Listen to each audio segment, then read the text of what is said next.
दोस्तों 2025 में प्रयागराज में लगने वाला महाकुंभ बहुत से मायने में काफ़ी खास है। जी हाँ, सबसे पहला कारण कि ये महाकुंभ आपको फिर 144 साल बाद ही देखने को मिलेगा।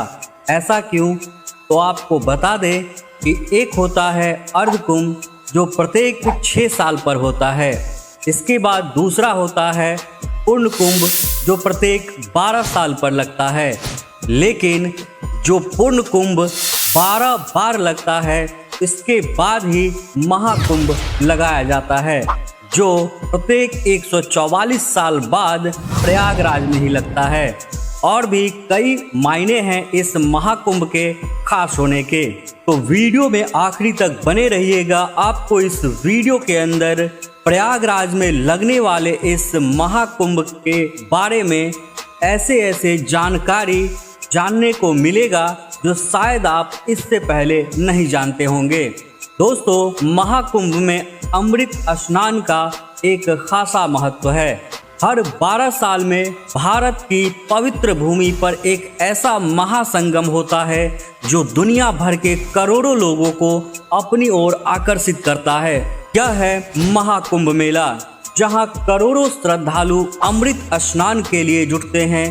क्या है इस अद्भुत परंपरा का रहस्य?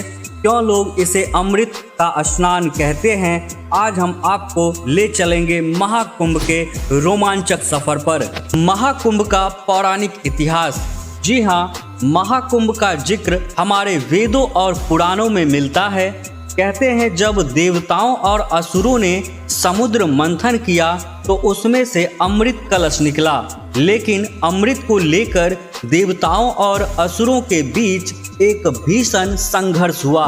इस संघर्ष के दौरान अमृत की कुछ बूंदें धरती पर 4 स्थानों पर गिरी: प्रयागराज, हरिद्वार, उज्जैन और नासिक। यही स्थान आज महाकुंभ मेले के आयोजन स्थल हैं। महाकुंभ का वैज्ञानिक दृष्टिकोण।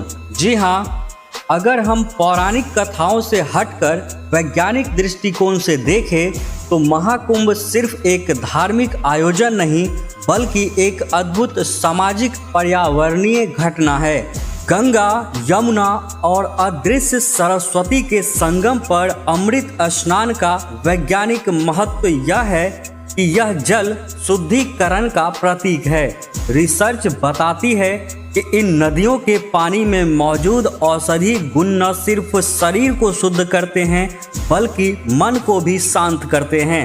साथ ही यह मेला हमारे सामाजिक ताने बाने को मजबूत करता है, जहां लोग धर्म, जाति और वर्ग से परे आकर एक ही जगह पर जुटते हैं। यह एकता में अनेकता का सबसे बड़ा उदाहरण है।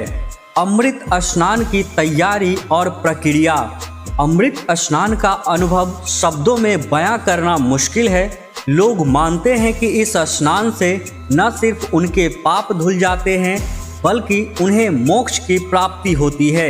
लेकिन क्या आप जानते हैं, अमृत स्नान के लिए पहले से कई महीनों की तैयारियां होती है। नदियों को साफ किया जाता है, घाटों को सजाया जाता है और सुरक्षा के पुख्ता इंतजाम किए जाते हैं।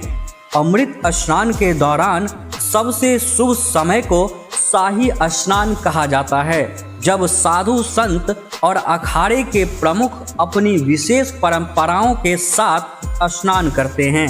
यह नज़ारा अद्भुत और दिव्य होता है। महाकुंभ में साधु संतों की भूमिका। जी हाँ, महाकुंभ में साधु संतों की भूमिका बहुत खास होती है। ये वे लोग हैं जिन्होंने सांसारिक मोह माया छोड़कर आत्मज्ञान का मार्ग चुना है। नागा साधु, जिन्हें नग्न अवस्था में देखा जाता है, अपने कठोर तप और साधना के लिए प्रसिद्ध हैं। वहीं अन्य अखाड़ों के साधु अपने अपने रीति रिवाजों और ज्ञान के माध्यम से भक्तों को मार्गदर्शन देते हैं। साधु संतों की भव्य शोभा यात्रा महाकुंभ की पहचान है। इसे देखकर हर व्यक्ति खुद को उस दिव्य ऊर्जा का हिस्सा मानता है। महाकुंभ का आर्थिक और सांस्कृतिक प्रभाव। जी हाँ, महाकुंभ न सिर्फ धार्मिक आयोजन है, बल्कि यह भारत की आर्थिक और सांस्कृतिक समृद्धि का भी प्रतीक है।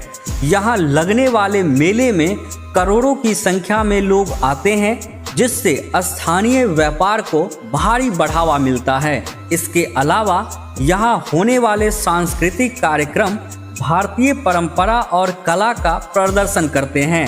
महाकुंभ न सिर्फ भारत बल्कि दुनिया भर के लोगों को भारतीय संस्कृति से जोड़ने का काम करता है। अमृत स्नान का व्यक्तिगत अनुभव। महाकुंभ में अमृत स्नान एक ऐसा अनुभव है जो आपकी आत्मा को छू जाता है। यहाँ आने वाले श्रद्धालु बताते हैं कि इस स्नान के बाद उन्हें असीम शांति और संतोष का अनुभव होता है।